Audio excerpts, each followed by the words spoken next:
নিরামিষের দিনে মা ঠাকুমার হাতের তৈরি এই রকম মটর ডালের রেসিপি এখন প্রায় হয় না বললেই চলে।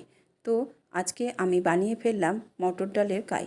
তো এটা বানানোর জন্য প্রথমেই যেটা করলাম, মটর ডালটাকে 6-7 ঘন্টা ভিজিয়ে রেখে একটু আদা আর কাঁচা লঙ্কা দিয়ে গ্রাইন্ডারে মিক্সিং করে নিলাম। এরপরে ওর মধ্যে দিয়ে দিলাম নুন, কারি পাতা আর দিলাম কালো জিরা। খুব ভালো করে নাড়াচাড়া করে এরপর আমি একটা একটা করে সুন্দর করে লাল লাল করে ভেজে নিলাম। ভেজে নিয়ে এরপর আমি আরও কাজের সুবিধার জন্য এখানে আমি আলুটাকে আগে থেকে সেদ্ধ করে নিলাম। এটাকে সেদ্ধ করে নেওয়ার পরে এরপর ওই তেলের মধ্যে আমি দিয়ে দিলাম টমেটো কুচি, কাঁচা লঙ্কা আর দিলাম আদা।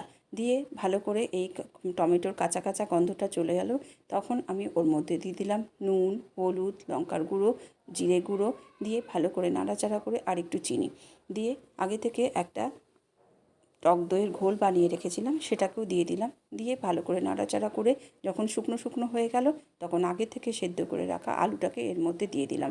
ঝোলটা ভালো করে ফুটে যাওয়ার পরে আমি আগে থেকে ভেজে রাখা বড়াগুলোকে সুন্দর করে সাজিয়ে ছড়িয়ে দিলাম। তো ভালো করে ফুটে যাওয়ার পরে আমি ওপর থেকে দিয়ে দিলাম চেরা কাঁচা লঙ্কা আর দিলাম একটু ঘি। তো এবারও ভালো করে ফুটিয়ে নাড়াচাড়া করে নামিয়ে নিলাম।